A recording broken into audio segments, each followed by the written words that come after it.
Carole Ferry, les nouveaux radars sonores débarquent en France.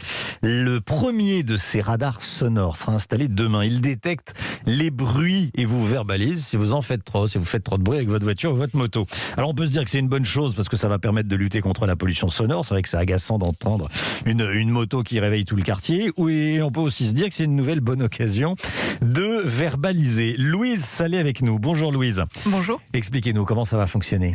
Alors c'est un petit appareil très discret, c'est une petite perche accrochée à l'horizontale sur un poteau au bord de la route.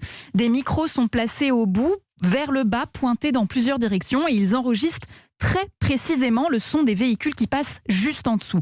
Il y a ensuite aussi une caméra qui photographie les plaques d'immatriculation pour les associer à chaque enregistrement sonore. Pour l'instant, on est encore dans une phase d'expérimentation et elle va durer sans doute jusqu'à l'été. Des radars vont être installés dans les prochains jours dans une dizaine de villes en France, sur des routes départementales notamment. Les infractions viendront ensuite juste après cette phase, lorsqu'aura été fixé en fait le seuil de décibels maximal à partir duquel les conducteurs seront en tort.